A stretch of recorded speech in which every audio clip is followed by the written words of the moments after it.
যারা দুর্বল ছাত্র আছে তারা হয়তো ওই ম্যাপ পয়েন্টিংগুলো করে না। কিন্তু এই 50টা 40-50টা ম্যাপ পয়েন্টিং করে 10টা ম্যাপ কমন এবং 1-2টা শর্ট কোয়েশ্চেন যদি এখান থেকে কমন চলে আসে তাহলে এখানে কেন করবে না? 2026 সালে যারা মাধ্যমিক দেবে তাদের জন্য আজকের এই ম্যাপ পয়েন্টিং সাজেশন।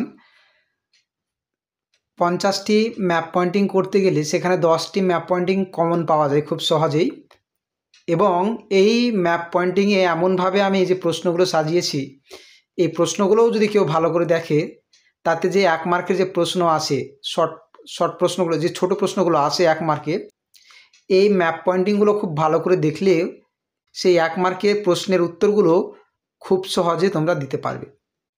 যারা দুর্বল ছাত্র আছে তারা হয়তো ওই ম্যাপ পয়েন্টিংগুলো করে না, কিন্তু এই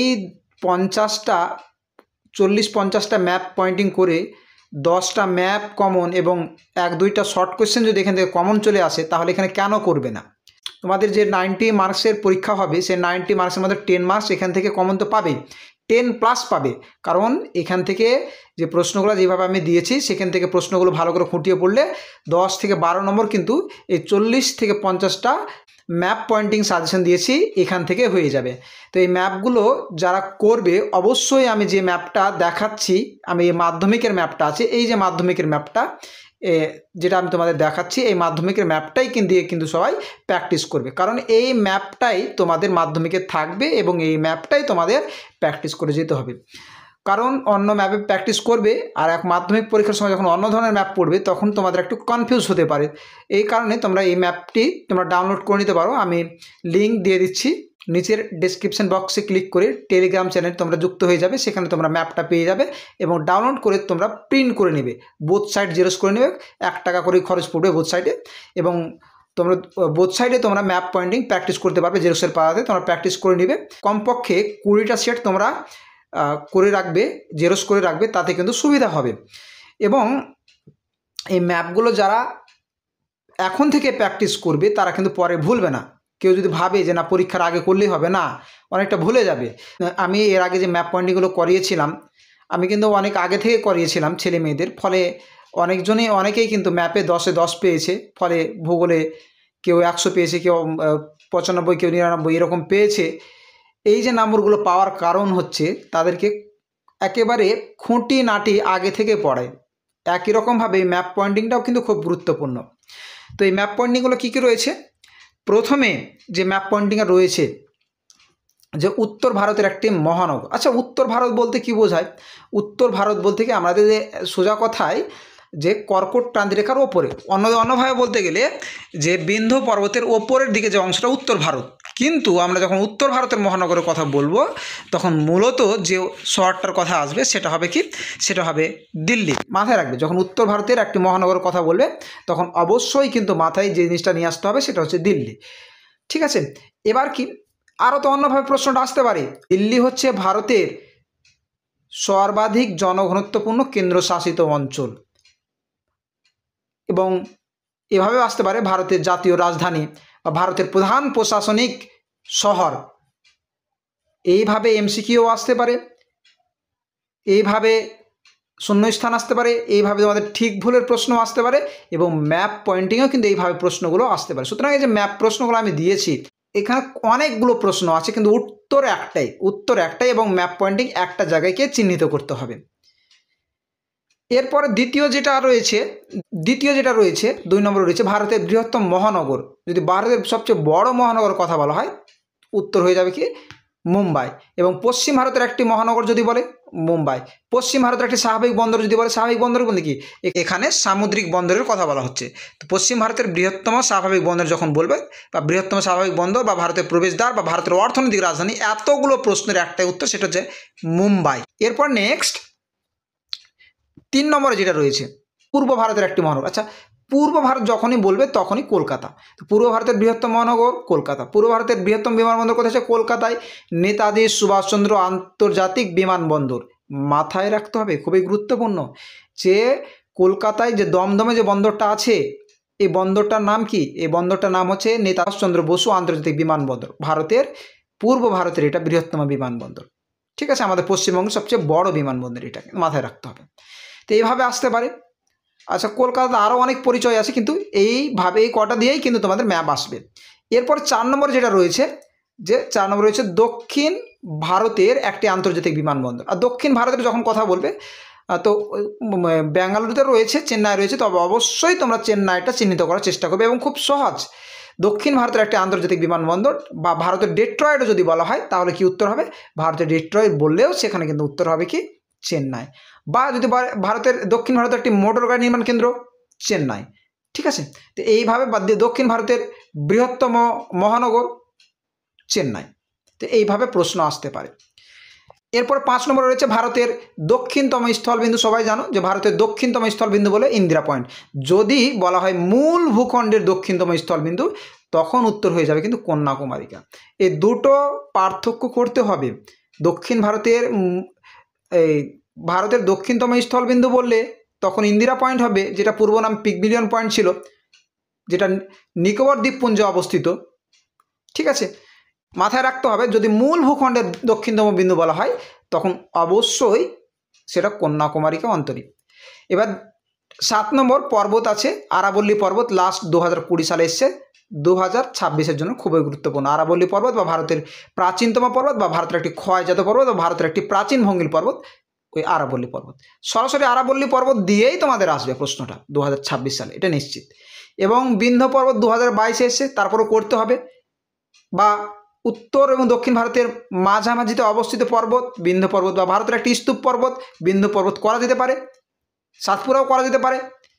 শিবালিক পর্বত, এটা 2018-তে লাস্ট এসেছিল, শিবালিক পর্বতটা মোটামুটি ইম্পর্টেন্ট।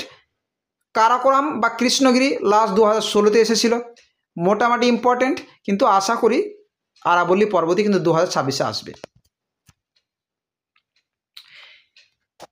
এরপরে নেক্সট নীলগিরি পর্বত, এটা করতে হবে, লাস্ট 2023-এ এসছে, 23-এ আসলেও এটা কিন্তু গুরুত্বপূর্ণ। গারো পাহাড়, এটাও করতে হবে। কোঙ্কণ উপকূল বা মহারাষ্ট্র উপকূল, এটাও কিন্তু অত্যন্ত গুরুত্বপূর্ণ, মাথায় রাখতে হবে। ভারতের সর্বাধিক ভগ্ন উপকূল যদি বলা হয় কোনটা? কোঙ্কণ উপকূল, এটা কিন্তু মাথায় রাখতে হবে। এরপরে ভারতের ম্যানচেস্টার, আহমেদাবাদ। আর যদি ভারতের দক্ষিণ ভারতের ম্যানচেস্টার বলো কোয়েম্বাটুর, কিন্তু ভারতের ম্যানচেস্টার আহমেদাবাদ, আর উত্তর ভারতের ম্যানচেস্টার হচ্ছে কানপুর। ভারতের বৃহত্তম লেগুন কি? চিল্কা। ভারতের বৃহত্তম লেগুন হচ্ছে চিল্কা, মাথায় রাখতে হবে যে ভারতের বৃহত্তম লেগুন চিল্কা। আচ্ছা, এরপরে 15 নম্বর রয়েছে কচ্ছের রন, 16 নম্বর খাম্বাত উপসাগর। আচ্ছা, 15 নম্বর দুটো রিপিট হয়েছে নাম্বার। 17 নম্বর মরুস্থলী, ইম্পর্টেন্ট, লাস্ট 22 এসে, 22-এ আসলেও কিন্তু 26-এর জন্য অত্যন্ত গুরুত্বপূর্ণ। মরুস্থলী থর মরুভূমি, ভারতের অতি অল্প বৃষ্টিপাতযুক্ত অঞ্চল বা ভারতের শুষ্কতম অঞ্চল, তাহলে কিন্তু ভারতের শুষ্কতম অঞ্চল থর মরুভূমি চিহ্নিত করলে হবে। দক্ষিণ ভারতের দীর্ঘতম নদী বা দক্ষিণ ভারতের গঙ্গা বা বৃদ্ধ গঙ্গা যদি বলে তাহলে উত্তর হবে গোদাবরী। নেক্সট কৃষ্ণা নদী, কাবেরী নদী। এই কৃষ্ণা নদী এবং কাবেরী নদী, এই দুটোর মধ্যে তোমাদের কিন্তু নদীর মধ্যে আসার সম্ভাবনা সবচেয়ে বেশি 2026 সালে। এছাড়াও যে নদীগুলো আরও করে রাখতে হবে, যে নদীগুলো করে রাখার প্রয়োজন আছে, সেগুলো হচ্ছে ভারতের একটি অন্তর্বাহিনী নদী লুনি নদী, তাপ্তি নদী। এই নদীগুলো করলেই তোমাদের নদী থেকে একটা প্রশ্ন কিন্তু কমন চলে আসবে। তার মধ্যে আশা করি কাবেরী এবং কৃষ্ণা, এই দুটোর মধ্যে একটা কমন আসছে। এরপরে হ্রদ আছে, ডাল হ্রদ, উত্তর পূর্ব ভারতের বৃহত্তম মিষ্টি জলের হ্রদ বা লোকটাক হ্রদ, লাস্ট 23-এ এসছে, 23-এ আসলেও এটা কিন্তু অত্যন্ত গুরুত্বপূর্ণ। ভারতের বৃহত্তম কয়াল, ভেম্বনাথ কয়াল অবশ্যই করবে। পুলিকট হ্রদ, এটা পুলিকট হ্রদটা কোথায় রয়েছে? এটা অন্ধ্রপ্রদেশ এবং তামিলনাড়ুর সীমানায়, মাথায় রাখতে হবে। উলার হ্রদ, এটা কিন্তু করতে হবে, এটা অত্যন্ত গুরুত্বপূর্ণ। উলার হ্রদ এবং ডাল হ্রদ অবশ্যই করবে, এটা কাশ্মীরে রয়েছে, এটা ভারতের বৃহত্তম মিষ্টি জলের হ্রদ, মাথায় রাখতে হবে। ভারতের একটি ল্যাটেরাইট মৃত্তিকা অঞ্চল বা পূর্ব ভারতের একটি ল্যাটেরাইট মৃত্তিকা যদি অঞ্চল আসে, এই ল্যাটেরাইট মৃত্তিকা অঞ্চল, এটা কিন্তু করতে হবে। করমণ্ডল উপকূল বা বছরে 2বার বৃষ্টিপাত যুক্ত অঞ্চল, অত্যন্ত গুরুত্বপূর্ণ। করমণ্ডল উপকূল বা বছরে 2বার বৃষ্টিপাত যুক্ত অঞ্চল। এরপরে রয়েছে ভারতের একটি চিরহরিত অরণ্য অঞ্চল। এই ম্যাপগুলো আমি এর আগেও প্র্যাকটিস করেছিলাম, নিচে ডেসক্রিপশন বক্সে লিঙ্ক দেওয়া আছে আগের ভিডিওগুলো। এছাড়াও আমি আবার নতুন করে এই ম্যাপগুলো প্র্যাকটিস করাবো, তোমরা দেখতে পাবে। এরপরে রয়েছে ভারতের একটি বৃষ্টিচ্ছায় অঞ্চল, ভারতের প্রধান কফি উৎপাদক অঞ্চল। এই দুটো অত্যন্ত গুরুত্বপূর্ণ, মাথায় রাখতে হবে। ভারতের একটি বৃষ্টিচ্ছায় অঞ্চল এবং ভারতের প্রধান কফি উৎপাদক অঞ্চল, মাথায় রাখতে হবে। এই দুটো কিন্তু অত্যন্ত গুরুত্বপূর্ণ। এরপরে নেক্সট, ভারতের একটি কৃষ্ণ মৃত্তিকা অঞ্চল বা রেগুর মৃত্তিকা অঞ্চল, অত্যন্ত গুরুত্বপূর্ণ। পশ্চিম ভারতের একটি লোহিত মৃত্তিকা অঞ্চল, মোটামুটি ভারতের প্রধান চা উৎপাদক অঞ্চল, এটা কিন্তু করতে হবে, এটা অত্যন্ত গুরুত্বপূর্ণ। ভারতের প্রধান গম উৎপাদক অঞ্চল, ভারতের প্রধান চা উৎপাদক অঞ্চল হতে পারে, সেটা পশ্চিমবঙ্গের চা উৎপাদক অঞ্চল দিতেও পারে, কিন্তু ভারতের প্রধান চা উৎপাদক অঞ্চল আসাম উপত্যকা, এটা কিন্তু মাথায় রাখতে হবে। 38 নম্বর রয়েছে পূর্ব উপকূলের একটি স্বাভাবিক বন্দর বা বিশাখাপত্তনম। বিশাখাপত্তনম এটা কিন্তু লাস্ট 24 এসছে, তারপরেও কিন্তু করতে হবে। ভারতের প্রধান তুলা উৎপাদক অঞ্চল, গুরুত্বপূর্ণ। পশ্চিম ভারতের একটি মিলেট উৎপাদক অঞ্চল, এটাও কিন্তু অত্যন্ত গুরুত্বপূর্ণ, মাথায় রাখতে হবে। 2017-তে লাস্টে এসেছে পশ্চিম ভারতের একটি মিলেট উৎপাদক অঞ্চল, কিন্তু এবার এটা অত্যন্ত গুরুত্বপূর্ণ, অবশ্যই করে রাখবে। এরপরে ভারতের কেন্দ্রীয় চা গবেষণাগার, এটাও মোটামুটি গুরুত্বপূর্ণ। ভারতের বৃহত্তম পেট্রো রসায়ন শিল্পকেন্দ্র জামনগর, এটা করতেই হবে, এটা অত্যন্ত গুরুত্বপূর্ণ। ভারতের বৃহত্তম পেট্রো রসায়ন শিল্পকেন্দ্র। এমনিতে এমসিকিউর জন্য এই প্রশ্নটা, এসিকিউর জন্য এই প্রশ্ন এমনিতে গুরুত্বপূর্ণ, ম্যাপ পয়েন্টিংয়ে অত্যন্ত গুরুত্বপূর্ণ। আচ্ছা, এরপরে পূর্ব ভারতের একটি পেট্রো রসায়ন শিল্পকেন্দ্র হলদিয়া, এটা কিন্তু মাথায় রাখতে হবে, ইম্পর্টেন্ট। এরপরে আছে পূর্ব ভারতের একটি রেল ইঞ্জিন নির্মাণ কেন্দ্র বা একটি ভারী ইঞ্জিনিয়ারিং শিল্পকেন্দ্র চিত্তরঞ্জন করা যেতে পারে। দক্ষিণ ভারতের ম্যানচেস্টার, মোটামুটি এটাও গুরুত্বপূর্ণ আছে, এটা করে রাখবে, অবশ্যই ভালো করে প্র্যাকটিস করবে, সবগুলোই করতে হবে। এগুলো করলে 10টা প্রশ্ন তো কমন পাবে, সাথে সাথে এমসিকিউ এসএকিউ শূন্যস্থান এই প্রশ্নগুলো কিন্তু পারবে। ভারতের রুড় বা পূর্ব ভারতের একটি লৌহ ইস্পাত কেন্দ্র, দুর্গাপুর করলেই হবে। ভারতের রুড় যখন বলবে অবশ্যই দুর্গাপুর, কিন্তু পূর্ব ভারতের একটি লৌহ ইস্পাত কেন্দ্র দুর্গাপুর করা যেতে পারে, সেটা জামশেদপুর করা যেতে পারে, ঠিক আছে? তো যে কোনো একটা করলেই হবে। বা বানপুর কুলটি আছে, সেখানেও দেখানো যেতে পারে, কিন্তু রুট বললে অবশ্যই দুর্গাপুর। ভারতের প্রধান লৌহ রপ্তানিকারক বন্দর, আচ্ছা যদি ভারতের প্রধান লৌহ রপ্তানিকারক বন্দর, ভারতের প্রধান যখন লৌহ রপ্তানিকারক বন্দর বলা হবে তখন কিন্তু মারমাগাঁও। আর পূর্ব ভারতে যখন প্রধান লৌহ রপ্তানিকারক বন্দর বলা হবে বিশাখাপত্তনম, মাথায় রাখবে। পূর্ব ভারতের প্রধান একটি লৌহ রপ্তানিকারক বন্দর হচ্ছে বিশাখাপত্তনম, যেটার মাধ্যমে কিন্তু জাপানে লৌহ রপ্তানি করা হয়ে থাকে।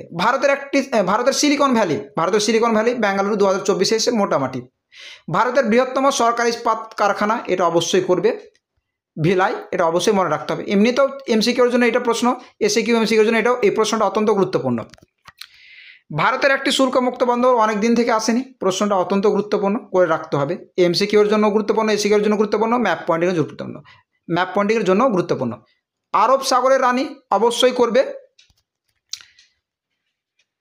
ভারতের গভীরতম বন্দর পারাদ্বীপ। এই কটা ম্যাপ প্র্যাকটিস করবে এবং প্রশ্নগুলো ভালো করে পড়বে, তাতে এমসিকিউ এসিকিউ হয়ে গেল, ম্যাপ প্র্যাকটিসও হয়ে যাবে। যাদের এখন থেকে এই পুজোর ছুটিতে ম্যাপ প্র্যাকটিসের জন্য কারো যদি ইচ্ছে থাকে, যদি এই কটা ম্যাপ প্র্যাকটিস করলেই তোমাদের সমস্ত ম্যাপ কমন আসবে আশা করা যায়। তো পুজোর ছুটিতে না বসে থেকে এখন থেকে কমপক্ষে ম্যাপ প্র্যাকটিসগুলো করে রাখবে। এই ম্যাপ পয়েন্টিংগুলো নিচে আগের ভিডিওর লিঙ্কগুলো দেওয়া আছে, এর আগে আমি এই ম্যাপগুলো প্র্যাকটিস করিয়েছিলাম। এছাড়াও আমি কিন্তু আবার নতুন করে এই ম্যাপগুলো প্র্যাকটিস করাবো পুজোর ছুটির পরে, সেগুলো ভিডিওগুলো কিন্তু আসবে।